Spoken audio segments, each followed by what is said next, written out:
Il n'a fallu que 4 petites minutes.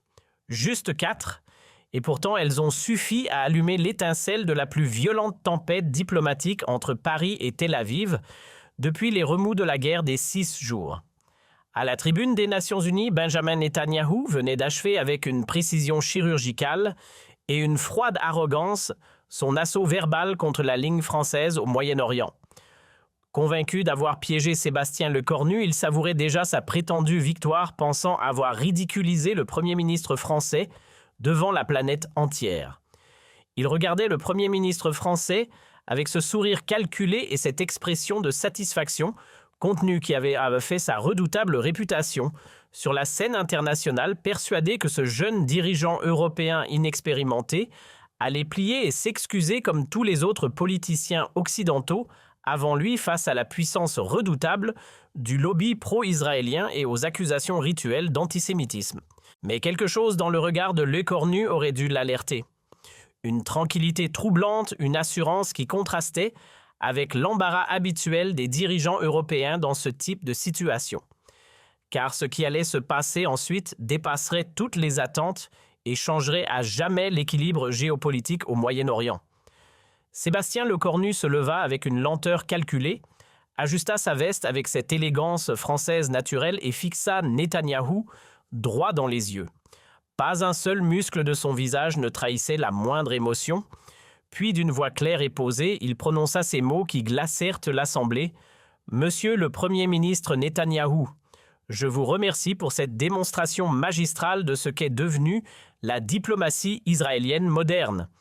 Un mélange toxique d'arrogance historique et de chantage émotionnel. » Un silence de mort s'abattit sur l'Assemblée. Netanyahou, pour la première fois depuis des décennies, semblait déstabilisé. Lecornu continua. « Imperturbable, vous venez de nous offrir un parfait exemple de votre méthode habituelle. Quand on critique vos actions, vous sortez la Shoah. Quand on questionne vos violations du droit international, vous criez à l'antisémitisme. Cette stratégie a peut-être fonctionné pendant des décennies, mais elle ne prend plus aujourd'hui. » La salle était électrique. Les délégués se regardaient incrédules. Jamais un dirigeant occidental n'avait osé parler ainsi à un premier ministre israélien devant les Nations Unies. « Vous nous reprochez notre prétendue amnésie sur la Seconde Guerre mondiale. Permettez-moi de vous rafraîchir la mémoire sur quelques faits historiques que vous semblez avoir oubliés. » Lecornu sortit un dossier de sa serviette, l'ouvrit avec une précision chirurgicale. Résolution 242 du Conseil de sécurité de l'ONU. Adoptée en 1967, Israël doit se retirer des territoires occupés. Violée depuis 57 ans. Résolution 338 de 1973. Cessez-le-feu et négociations ignorées. Résolution 446 de 1979. Les colonies sont illégales. Bafouées quotidiennement. Dois-je continuer car j'ai ici 87 résolutions de l'ONU violées par Israël. 87. Netanyahou tentait d'intervenir, mais Lecornu l'arrêta d'un geste ferme. « Je n'ai pas terminé, monsieur le Premier ministre. Vous parlez de terrorisme. Parlons-en. Selon les chiffres officiels de l'ONU que vous contestez systématiquement depuis 2008, 5800 Palestiniens ont été tués par les forces israéliennes, dont près de 400 enfants. Dans le même temps, 3 civils israéliens ont été tués par des Palestiniens. Où est la proportionnalité dont vous vous réclamez? L'attaque était précise, documentée, imparable. Mais Lecornu n'en avait pas fini. Vous nous accusez de complicité avec le terrorisme. La France a perdu 271 de ses soldats en Afghanistan et au Mali dans la lutte contre le terrorisme islamiste. Combien de soldats israéliens sont morts pour défendre les valeurs occidentales en dehors de vos frontières zéro? Un murmure parcourut l'Assemblée. Cette fois, c'était Netanyahou qui était sur la défensive. Vous mentionnez l'Iran? Rappelons que c'est Israël qui a vendu des armes à l'Iran de Khomeini pendant la guerre Iran-Irak dans les années 80. Rappelons aussi que c'est Israël qui a aidé l'Afrique du Sud de l'apartheid à développer l'arme nucléaire. Voulez-vous vraiment parler de qui soutient les régimes autoritaires? Lecornu marqua une pause, laissant ses mots faire leur effet. Netanyahou était livide. Mais le plus grave, monsieur Netanyahou, c'est votre instrumentalisation de la Shoah. Vous déshonorez la mémoire de 6 millions de victimes en transformant leur tragédie en bouclier diplomatique. Les survivants de la Shoah que j'ai rencontrés ne voulaient qu'une chose que plus jamais signifie plus jamais pour personne. Vous avez transformé leur souffrance en permis de tuer. Cette fois, c'était un coup direct au cœur de la rhétorique israélienne. Le Cornu poursuivit avec une précision chirurgicale « Vous nous donnez des leçons de démocratie. Votre gouvernement compte dans ses rangs Itamar Ben-Gvir, un homme condamné pour incitation au racisme et qui avait un portrait de Baruch Goldstein, le massacreur d'Hébron, dans son salon. Votre ministre des Finances, Bezalel Smotrich, a déclaré publiquement qu'il fallait effacer la ville palestinienne de Houara. Est-ce cela votre démocratie ?» Netanyahou tentait de reprendre la parole, mais l'écornu ne lui en laissa pas le temps. Et puisque vous évoquez la collaboration française, parlons aussi de la collaboration sioniste. L'accord de Havara de 1933 entre les nazis et l'Organisation sioniste mondiale a permis le transfert de capitaux juifs vers la Palestine en échange de la rupture du boycott anti-allemand. Vous aussi, vous avez négocié avec les nazis quand cela servait vos intérêts. C'était un coup de maître. Retournez l'argument historique contre Netanyahou lui-même. L'assistance était sidérée par l'audace et la précision de l'attaque. Mais le plus révélateur, monsieur le Premier ministre, c'est votre réaction d'aujourd'hui. Face à nos critiques documentées factuelles basées sur le droit international, vous ne répondez que par des attaques personnelles et des chantages émotionnels. Vous ne contestez aucun de nos chiffres, aucune de nos accusations précises. Pourquoi? Parce que vous ne le pouvez pas. Le Cornu se dirigea vers le pupitre dominant, maintenant complètement l'échange. La France condamne le terrorisme d'où qu'il vienne, mais elle condamne aussi les crimes de guerre, les violations du droit international et l'occupation illégale de territoires. Notre position est cohérente. Nous défendons le droit international. La vôtre consiste à le violer systématiquement puis à crier à l'antisémitisme quand on vous le fait remarquer. Netanyahou était maintenant clairement en difficulté. Ses conseillers s'agitèrent derrière lui, mais l'écornu n'avait pas terminé son offensive. Vous voulez parler d'antisémitisme. L'antisémitisme, c'est haïr les Juifs parce qu'ils sont juifs. Critiquer la politique d'un gouvernement, même israélien, c'est de la démocratie. Et contrairement à vous, la France fait la différence entre les Juifs et votre gouvernement d'extrême droite. Puis vint le coup de grâce. Vous savez quelle est la différence fondamentale entre nous, monsieur Netanyahou? Quand la France a commis des erreurs historiques, elle les a reconnues, elle a fait repentance, elle a changé. Vous persistez dans l'erreur et vous utilisez l'histoire pour la justifier. C'est pour cela que vous êtes aujourd'hui isolé, y compris parmi vos propres alliés traditionnels. L'Assemblée était sous le choc. Jamais Netanyahou n'avait été ainsi malmené publiquement par un dirigeant occidental. L'écornu conclut d'une voix ferme. La France continuera à soutenir le droit d'Israël à exister en sécurité. Mais elle continuera aussi à condamner vos violations du droit international et elle ne se laissera plus jamais intimider par vos accusations d'antisémitisme. L'époque où l'on pouvait faire taire la critique par le chantage émotionnel est révolue. L'écornu referma son dossier et regagna sa place sous un silence assourdissant. Netanyahou, pour la première fois de sa longue carrière, semblait sans voix. Il tenta bien quelques phrases balbutiantes sur la trahison française et les nouveaux antisémites, mais ces mots sonnaient creux après la démonstration de force de l'écornu. L'onde de choc fut immédiate sur les réseaux sociaux. Les extraits du discours de l'écornu devinrent viraux en quelques minutes. Mot dièse l'écornu viens-tu fut en tendance mondiale pendant 48 heures. Les réactions furent aussi passionnées que divisées. Dans le monde arabe, l'écornu fut immédiatement salué comme un héros. Des manifestations de soutien eurent lieu du Maroc à l'Irak. Le président de l'autorité palestinienne déclara que la France avait retrouvé l'honneur de Gaulle. L'Égypte et la Jordanie exprimèrent leur admiration pour le courage français. En Europe, les réactions furent plus nuancées, mais globalement positives. L'Allemagne et l'Italie exprimèrent leur compréhension de la position française. L'Espagne et la Belgique apportèrent leur soutien explicite. Seuls les Pays-Bas et la République tchèque critiquèrent la dureté du discours français. Aux États-Unis, ce fut un tollé. le Congrès vota une résolution condamnant les propos inacceptables du Premier ministre français. L'American Israel Public Affairs Committee lança une campagne de boycott des produits français. Mais paradoxalement, dans l'opinion publique américaine, notamment chez les jeunes, l'œcornu trouva un écho favorable. En Israël même, les réactions furent contrastées. Si la droite cria à la trahison française et au nouvel antisémitisme, une partie de la gauche israélienne salua le réveil nécessaire de l'Europe. Plusieurs intellectuels israéliens comme Amos Oz ou A. B. Yehoshua exprimèrent leur soutien aux propos de l'œcornu. Mais c'est en France que l'impact fut le plus spectaculaire. Les sondages montrèrent un soutien massif de l'opinion publique. 73% des Français approuvaient la position de leur Premier ministre. Emmanuel Macron, initialement réticent, dut apporter son soutien public à l'œcornu face à la pression populaire. Les médias français furent unanimes. Pour la première fois depuis des décennies, la France avait retrouvé une voix forte et indépendante sur la scène internationale.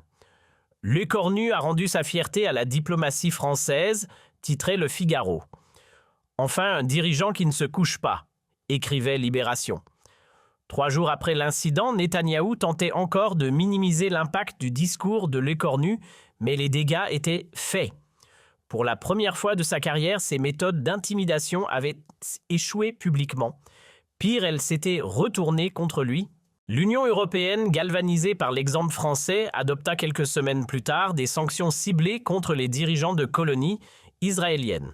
Plusieurs pays européens rappelèrent leurs ambassadeurs pour consultation. La politique traditionnelle de complaisance envers Israël était définitivement enterrée.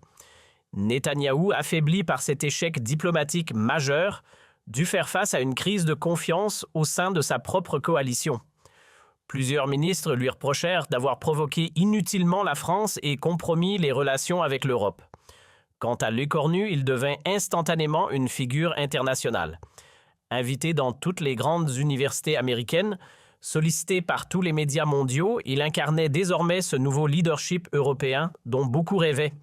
6 mois plus tard, lors de sa visite officielle au Caire, l'œcornu fut accueilli comme un chef d'État. Le président égyptien déclara que la France avait retrouvé sa voie historique au Moyen-Orient. À Ramallah, des milliers de Palestiniens scandaient « Vive la France » sur son passage. Mais c'est peut-être la réaction la plus inattendue qui résuma le mieux l'impact de ces 4 minutes historiques. Lors d'une interview accordée au New York Times, un ancien négociateur israélien proche de la gauche déclara « L'œcornu nous a rendu service. Il nous a rappelé que notre impunité diplomatique touchait à sa fin. Peut-être que maintenant, nous allons enfin être obligés de changer. » Ces 4 minutes aux Nations Unies avaient fait plus que créer un incident diplomatique. Elles avaient brisé un tabou vieux de plusieurs décennies et ouvert la voie à une nouvelle ère dans les relations internationales au Moyen-Orient. Une ère où l'évocation du droit international ne pourrait plus être justifiée par l'invocation systématique de l'histoire et où le chantage émotionnel ne suffirait plus à faire taire la critique légitime. L'histoire retiendra que ce jour-là, dans l'enceinte sacrée des Nations Unies, un jeune Premier ministre français de 39 ans avait osé dire tout haut ce que beaucoup pensaient tout bas depuis des années, et que par son courage, il avait changé le cours de la diplomatie mondiale. Car, comme le dit si bien le proverbe, il suffit parfois d'un homme debout pour faire tomber tous les autres. Mais l'histoire ne s'arrêtait pas là, car derrière cette confrontation spectaculaire se cachait une préparation minutieuse que très peu de gens connaissaient. Dans les semaines qui avaient précédé ce moment historique, l'œcornu avait organisé des réunions secrètes dans les sous-sols de Matignon avec une équipe d'experts triés sur le volet. Denis Beauchard, ancien ambassadeur de France en Syrie et véritable légende de la diplomatie française au Moyen-Orient, avait été le premier à être consulté. « Monsieur le Premier ministre », avait-il dit lors de leur première rencontre, « si vous voulez affronter Netanyahou, il faut connaître ses failles. Et sa plus grande faiblesse, c'est qu'il ne supporte pas qu'on lui oppose des faits précis et vérifiables. » Bertrand Badi, l'éminent politologue de Sciences Po, avait rejoint cette cellule de crise informelle. « Netanyahou fonctionne sur l'émotionnel », avait-il expliqué à l'œcornu. Il utilise la culpabilité historique comme une arme. Mais si vous restez sur le terrain du droit international, il n'a plus de prise. Marie-Françoise Bechtel, juriste internationalement reconnue, avait apporté son expertise juridique. Chaque accusation doit être documentée, chaque chiffre vérifié. Il ne faut lui laisser aucune faille. Pendant des nuits entières, dans le secret le plus absolu, Lecornu avait mémorisé des centaines de données. Il connaissait par cœur le nombre exact de résolutions de l'ONU violées par Israël, les statistiques précises des victimes civiles, les détails de chaque accord bafoué. Il avait même fait venir discrètement à Paris le professeur William Schabas, ancien président de la commission d'enquête de l'ONU sur Gaza, pour s'assurer de la solidité juridique de son argumentation. La préparation était si minutieuse que Lecornu avait anticipé chaque argument possible de Netanyahou. « S'il mentionne la Shoah, vous rappelez l'accord de Haavra », lui avait conseillé Bochart. « S'il parle de terrorisme, vous citez les chiffres de l'ONU. S'il évoque l'antisémitisme, vous distinguez judaïsme et sionisme. » Chaque réplique avait été pesée, chaque effet calculé. Ce qui avait particulièrement impressionné les observateurs internationaux, c'était la maîtrise émotionnelle de Lecornu face aux provocations de Netanyahou. Car le Premier ministre israélien avait sorti son arsenal le plus lourd. Ses attaques sur la collaboration française pendant la Seconde Guerre mondiale étaient calculées pour provoquer une réaction émotionnelle pour pousser Lecornu à la défensive. Mais le Premier ministre français était resté d'un calme olympien, transformant chaque attaque en contre-offensive précise et documentée. L'impact de cette confrontation dépassa même les espérances les plus optimistes de l'équipe de Lecornu. Dans les chancelleries du monde entier, les diplomates parlaient d'un « moment Lecornu ». Cette capacité à dire non aux pressions sans céder à l'émotionnel. À Washington, malgré les critiques officielles de nombreux diplomates américains, exprimaient en privé leur admiration. Et il a fait ce qu'aucun de nous n'ose faire dans nos sphères, confiait un haut fonctionnaire du département d'État sous couvert d'anonymat. En Allemagne, pays particulièrement sensible aux questions liées à l'Holocauste, la réaction fut plus nuancée mais révélatrice. Angela Merkel, pourtant traditionnellement prudente sur ces sujets, déclara que la France avait le droit d'exprimer ses positions dans le respect du droit international. C'était de la part de la chancelière allemande un soutien à peine voilé à la position française. Mais c'est peut-être au sein de la communauté juive mondiale que les réactions furent les plus surprenantes. Loin d'être unanimement hostiles, comme l'espérait Netanyahou, une partie significative de la diaspora juive exprima sa compréhension, voire son soutien à la position française. Bernard-Henri Lévy, figure emblématique de l'intelligentsia juive française, écrivit dans Le Point « Lecornu a fait la distinction cruciale entre antisémitisme et antisionisme. C'est cette distinction que Netanyahou refuse de faire pour des raisons politiques. » Plus surprenant encore, plusieurs intellectuels israéliens prirent publiquement la défense de Lecornu. Amos Oz, prix international de la paix, déclara que Netanyahou avait cherché la confrontation et l'avait trouvée. Ziv Sternel, historien israélien de renommée mondiale, alla plus loin. Lecornu a dit des vérités que beaucoup d'Israéliens pensent mais n'osent pas exprimer. Cette fracture au sein même de la société israélienne affaiblit considérablement la position de Netanyahou. Pour la première fois depuis des années, son utilisation de la carte de l'antisémitisme n'avait pas fonctionné. Pire, elle s'était retournée contre lui, le faisant apparaître comme manipulateur et déconnecté des réalités internationales. Les conséquences géopolitiques de cette confrontation furent durables et profondes. L'Union européenne, galvanisée par l'exemple français, adopta en décembre 2025 un train de sanctions contre les colonies israéliennes. Pour la première fois depuis sa création, l'Union européenne parlait d'une seule voix sur le conflit israélo-palestinien. L'Allemagne, traditionnellement la plus réticente, ne s'opposa pas aux mesures proposées par Paris. Au Conseil de sécurité de l'ONU, la France obtint un soutien inattendu pour une résolution condamnant l'expansion des colonies. Même les États-Unis, pourtant alliés historiques d'Israël, s'abstinrent au lieu d'utiliser leur droit de veto. Cette abstention américaine impensable quelques mois plus tôt marquait un tournant dans la diplomatie moyen-orientale. Dans le monde arabe, l'effet fut spectaculaire. Lecornu devint une figure de proue du réveil occidental sur la question palestinienne. Lors de sa visite au Caire en janvier 2026, Il fut accueilli avec les honneurs généralement réservés aux chefs d'État. Le président Sisi déclara publiquement que la France avait retrouvé sa voie historique au Moyen-Orient. À Ramallah, Mahmoud Abbas organisa une réception exceptionnelle qualifiant l'écornu de véritable ami du peuple palestinien. Mais l'impact le plus durable fut peut-être celui sur la jeunesse européenne. Dans les universités de Heidelberg, à Cambridge, de la Sorbonne, à Bologne, les étudiants organisèrent des conférences sur l'effet l'écornu. Le Premier ministre français était devenu le symbole d'une Europe qui osait enfin dire non aux pressions externes et défendre ses valeurs sans complexe. Netflix produisit même un documentaire intitulé « 4 minutes qui ont changé le monde », retraçant minute par minute cette confrontation historique. Le film, visionné par plus de 50 millions de personnes dans le monde, contribua à ancrer cette image de l'écornu comme défenseur de la justice internationale. Netanyahou, de son côté, tentait de limiter les dégâts. Ses conseillers en communication travaillaient jour et nuit pour minimiser l'impact de ce qu'ils appelaient, en interne, le désastre de New York. Mais rien n'y faisait. L'image du Premier ministre israélien, réduit au silence par son homologue français, avait fait le tour du monde. Ses tentatives ultérieures de relancer la polémique tombaient à plat, renforçant même l'impression qu'il était dépassé par les événements. La presse israélienne elle-même se montra critique. Haaretz, journal de référence de la gauche israélienne, titra « Netanyahou humilié par sa propre arrogance ». Yediot Aharonot, pourtant proche du Premier ministre, écrivit « Un échec diplomatique majeur qui affaiblit Israël ». Cette contestation interne poussa plusieurs membres de la coalition gouvernementale israélienne à remettre en question le leadership de Netanyahou. Benny Gantz, leader de l'opposition centriste, déclara que Netanyahou avait isolé Israël par ses provocations inutiles. Même au sein du Likoud, parti de Netanyahou, des voix s'élevèrent pour critiquer la stratégie diplomatique du Premier ministre. En France, l'effet politique fut également considérable.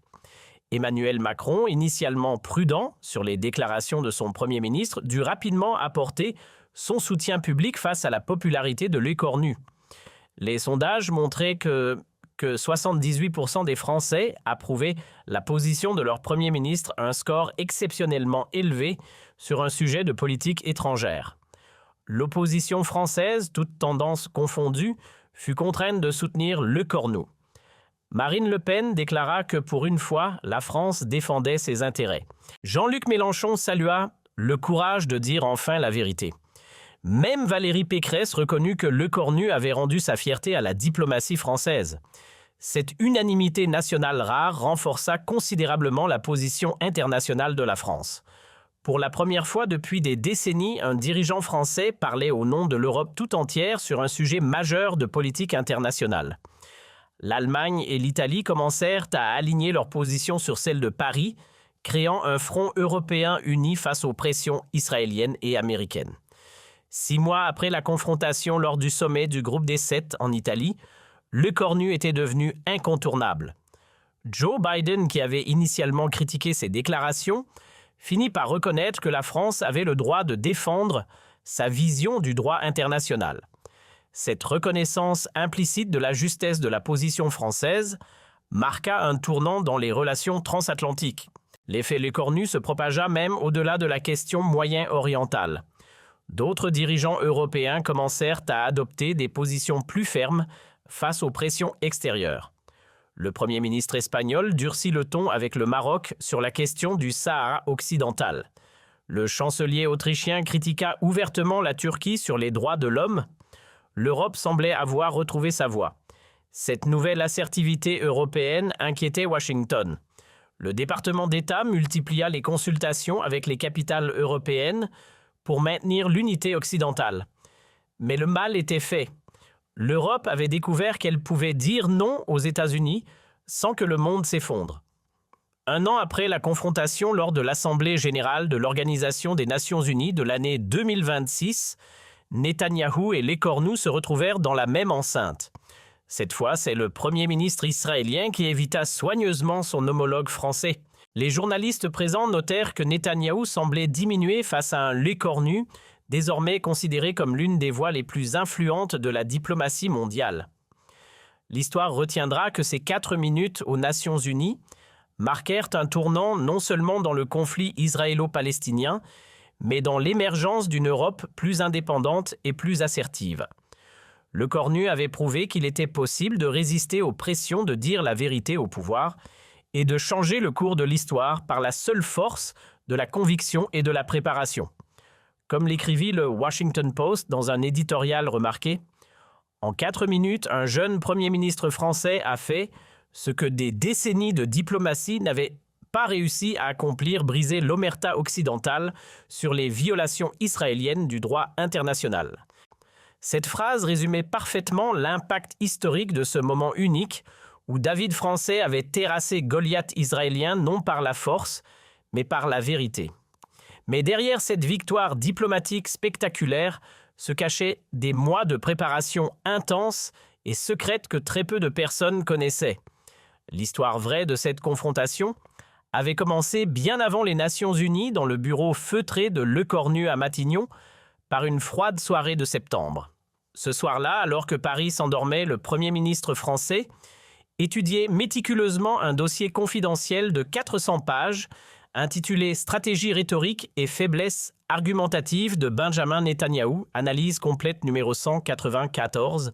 Ce document, fruit de semaines de travail acharné d'une équipe d'experts triés sur le volet, décortiquait méthodiquement chaque discours, chaque intervention, chaque tactique du Premier ministre israélien depuis son arrivée au pouvoir. L'analyse était d'une précision chirurgicale, schéma de manipulation émotionnelle, utilisation systématique de la culpabilité historique technique de retournement d'accusation, mécanisme de victimisation instrumentalisé. Tout y était répertorié, analysé, déconstruit. Denis Beuchard, ancien ambassadeur de France en Syrie et véritable monument de la diplomatie française au Moyen-Orient, avait dirigé ce travail titanesque. À 78 ans, cet homme aux cheveux blancs et au regard acéré avait consacré sa carrière à comprendre les subtilités de cette région complexe. « Monsieur le Premier ministre, avait-il expliqué à Lecornu lors de leur première rencontre secrète, Netanyahou est un habile manipulateur, mais il a des failles béantes. Sa plus grande faiblesse, c'est qu'il ne supporte pas qu'on lui oppose des faits précis vérifiables et surtout des chiffres qu'il ne peut pas contester. Toute sa rhétorique s'effondre quand on reste sur le terrain factuel. » L'équipe constituée par Lecornu était impressionnante par sa compétence et sa diversité. Bertrand Badi, professeur émérite à Sciences Po et spécialiste mondialement reconnu des relations internationales, apportait son expertise théorique. Netanyahou fonctionne sur l'émotionnel, sur le chantage affectif, avait-il analysé. Il transforme systématiquement tout débat politique en débat moral, toute critique factuelle en accusation personnelle. Mais si vous restez rigoureusement sur le terrain du droit international sans jamais entrer dans l'émotionnel, il perd tous ses moyens. Marie-Françoise Bechtel, ancienne députée et juriste internationalement respectée, s'était chargée de l'aspect juridique. Chaque accusation que vous porterez doit être béton, avait-elle martelé. Chaque chiffre vérifié 3 fois, chaque référence au droit international irréfutable. Il ne faut lui laisser aucune faille, aucune approximation qu'il pourrait exploiter. Elle avait passé des semaines à éplucher les résolutions de l'Organisation des Nations Unies, les rapports d'organisations non gouvernementales, les témoignages d'observateurs internationaux. Leïla Daklé, historienne et chercheuse au Centre national de la recherche scientifique spécialiste incontestée du monde arabe contemporain, avait apporté sa connaissance approfondie du contexte historique. Il va utiliser la Shoah comme bouclier, avait-elle prévenu. C'est son réflexe pavlovien, mais vous pouvez retourner l'argument historique contre lui en rappelant des épisodes qu'il préfère oublier comme l'accord de Ha'avara avec les nazis. Pendant des semaines, dans le plus grand secret, ces experts se réunissaient dans les sous-sols de Matignon. Ils avaient reconstitué chaque débat majeur de Netanyahou, analysé ses réactions, face aux contradicteurs, identifié ses points de rupture psychologique. Regardez ce qui s'est passé quand Obama l'a contredit publiquement sur les colonies en 2009, observa Beuchard en montrant une vidéo. Il perd complètement ses moyens quand on le confronte avec ses propres contradictions. L'analyse psychologique était tout aussi poussée. Gilles Kepel, islamologue de renom, avait rejoint l'équipe pour apporter son éclairage sur les enjeux régionaux. Netanyahou a construit sa carrière sur la peur, expliquait-il. La peur des Israéliens face aux Arabes, la peur des Occidentaux face à l'antisémitisme. Mais la peur, ça peut se retourner contre celui qui l'utilise.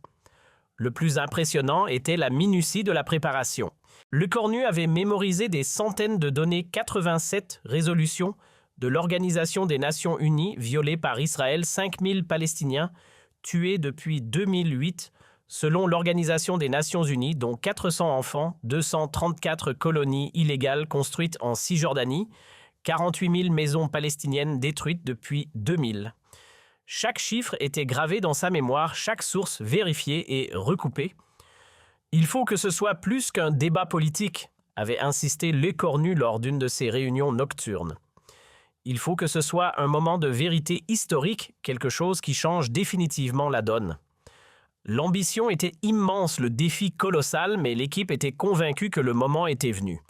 La stratégie était claire, laisser Netanyahou dérouler sa rhétorique habituelle, le laisser tomber dans ses propres pièges, puis l'anéantir méthodiquement avec des faits irréfutables.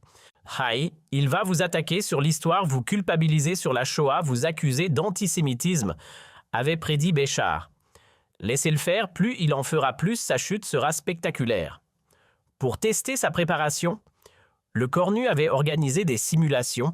Ses conseillers jouaient le rôle de Netanyahou, utilisant ses arguments les plus vicieux, ses attaques les plus personnelles. Monsieur le Premier ministre, vous représentez un pays qui a livré ses Juifs aux nazis, criait un conseiller reprenant les accusations habituelles. La France collaborationniste ose donner des leçons à Israël. Le Cornu répondait calmement, méthodiquement, imperturbablement. À chaque simulation, il s'améliorait, affinait ses réponses, peaufinait ses contre-attaques. L'entraînement avait même inclus la gestion du stress physique. Un coach en communication avait travaillé avec le Cornu sur sa gestuelle, sa respiration, sa diction. Face aux caméras du monde entier, chaque détail compte, expliquait ce spécialiste.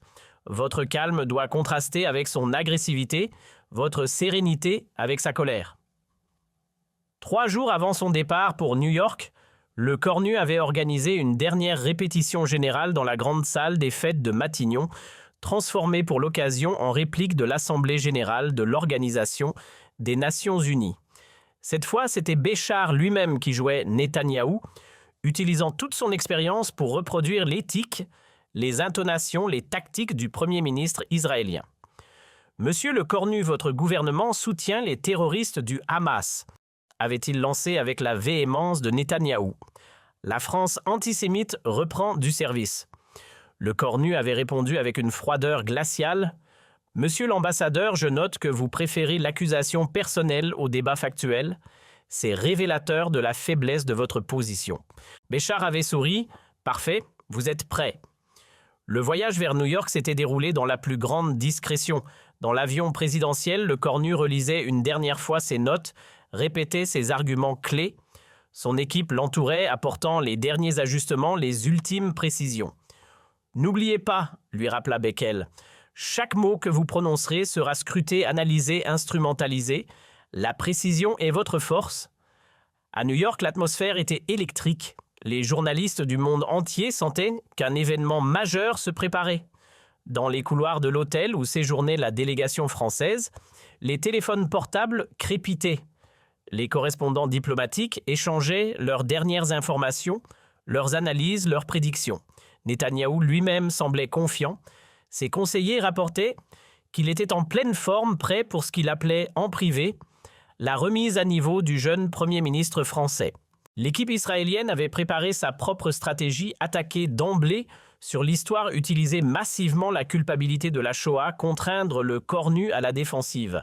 C'était la tactique qui avait fonctionné avec tous les dirigeants européens depuis des décennies. Mais cette fois, Netanyahou allait découvrir qu'il avait en face de lui un adversaire d'un genre nouveau. Un homme qui avait étudié ses méthodes, anticipé ses coups, préparé ses ripostes. Un homme qui n'avait pas peur de dire la vérité même quand cette vérité dérangeait. Le matin de la confrontation, le Cornu s'était levé à l'aube. Dans sa suite du Plaza Hotel, il avait relu une dernière fois le résumé de sa stratégie. Rester calme, opposer les faits aux émotions, retourner chaque accusation avec des preuves irréfutables. À cette heure, il avait appelé Macron à Paris. « Sébastien, je vous fais confiance », lui avait dit le président. « Mais attention aux conséquences. Ce que vous allez dire aujourd'hui peut changer beaucoup de choses. »« C'est exactement le but, monsieur le président », avait répondu le cornu. Arrivé aux Nations Unies. Le cornu avait immédiatement senti la tension. Les délégations s'observaient, les journalistes mitraillaient les diplomates, chuchotaient. Dans la grande salle de l'Assemblée générale, l'atmosphère était comparable à celle d'un grand procès. Tout le monde savait qu'il allait se passer quelque chose d'historique. Quand Netanyahou avait pris la parole, le cornu l'avait écouté avec une attention extrême, cochant mentalement chaque argument prévisible, chaque tactique attendue. Il suit le script à la lettre, avait-il pensé, exactement comme nous l'avions prévu. La culpabilisation sur la Shoah, l'accusation d'antisémitisme, l'attaque sur la collaboration française, tout y était. Netanyahou venait de tomber dans tous les pièges que l'équipe française avait identifiés. Puis était venu le moment de vérité. Ces 4 minutes allaient en changer l'histoire.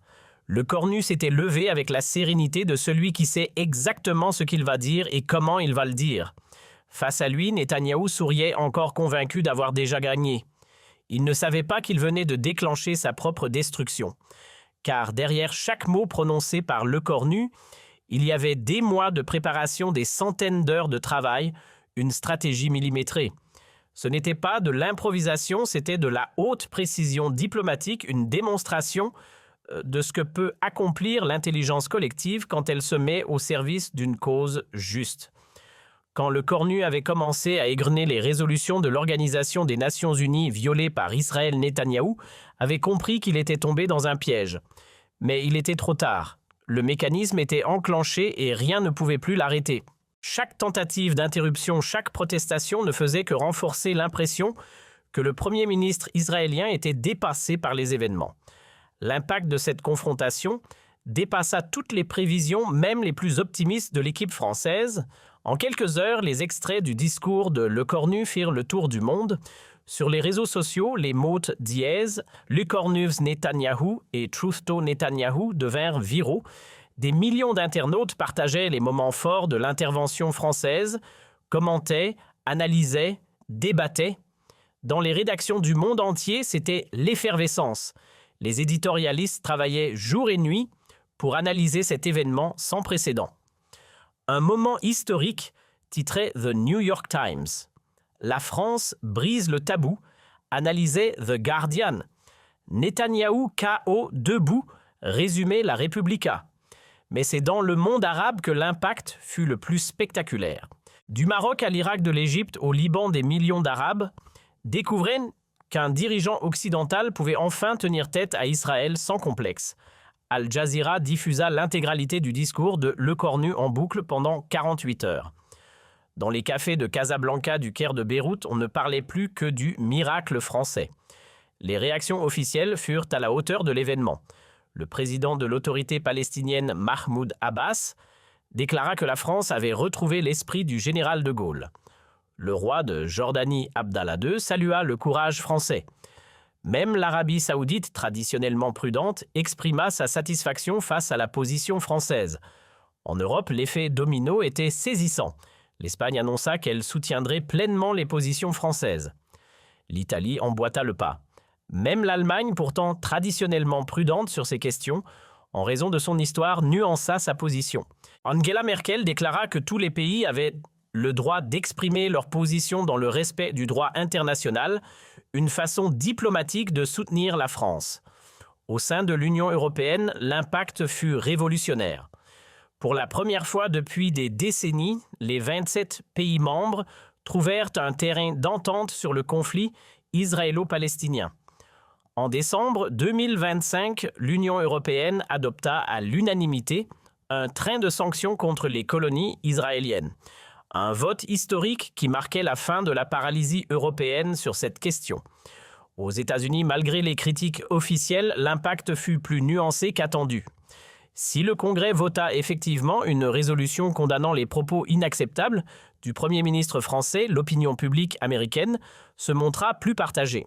Selon un sondage Gallup, 38% des Américains approuvaient la position de Le Cornu, un chiffre énorme pour une critique de l'allié israélien.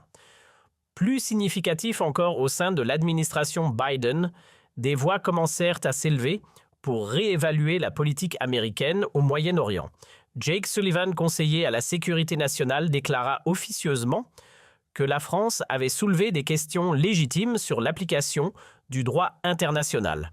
Une fissure microscopique mais symbolique dans le soutien traditionnel américain à Israël. En Israël même, l'onde de choc fut considérable. Pour la première fois depuis des années, Netanyahou dut faire face à une critique interne massive. L'opposition le critiqua sévèrement pour avoir isolé Israël et provoqué inutilement la France.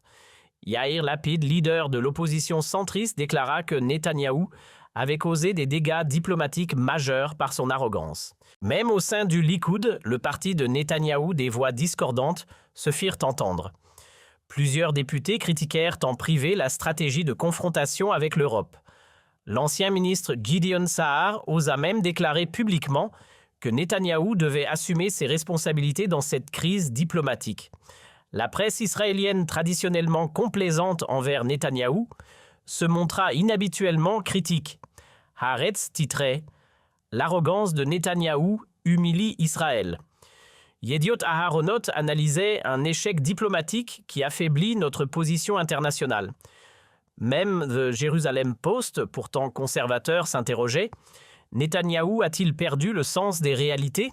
Cette contestation interne affaiblit considérablement la position de Netanyahou. Ses sondages de popularité chutèrent de 8 points en une semaine. Plusieurs ministres de sa coalition commencèrent à prendre leur distance. Benny Gantz, leader de l'opposition centriste, appela à un changement de cap radical dans la diplomatie israélienne. La suite des événements confirma l'ampleur historique de cette confrontation. 6 mois plus tard, lors de sa visite officielle au Caire, le Cornu fut accueilli comme un héros. Le président Sisi organisa une cérémonie exceptionnelle déclarant que la France avait retrouvé sa voie historique au Moyen-Orient. Des milliers d'Égyptiens manifestèrent leur soutien au Premier ministre français, brandissant des drapeaux tricolores. À Ramallah, l'accueil fut encore plus spectaculaire. Mahmoud Abbas organisa une parade en l'honneur de Le Cornu, qualifié de « libérateur de la parole palestinienne ». Des dizaines de milliers de Palestiniens scandèrent « Vive la France » sur son passage. C'était la première fois depuis des décennies qu'un dirigeant occidental recevait un tel accueil dans les territoires palestiniens. L'impact culturel fut tout aussi remarquable. Netflix produisit un documentaire intitulé « 4 minutes » qui ont changé le monde, retraçant minute par minute cette confrontation historique. Le film, réalisé par le célèbre documentariste français Raymond Depardon, fut visionné par plus de 80 millions de personnes dans le monde. Il contribua à ancrer définitivement cette image de Le Cornu comme défenseur de la justice internationale. Dans les universités européennes et américaines, l'effet Le Cornu devint un sujet d'étude à Harvard, à Oxford, à la Sorbonne. Des cours entiers furent consacrés à l'analyse de cette confrontation diplomatique. Les étudiants en relations internationales analysaient seconde par seconde la technique de Le Cornu, sa préparation, sa stratégie. Le professeur Joseph Nye de la Harvard Kennedy School écrivit dans Foreign Affairs « Le Cornu a démontré qu'il était possible de résister aux pressions par la seule force de la vérité et de la préparation. C'est une leçon magistrale de soft power. » L'article fut traduit en 15 langues et devint une référence académique.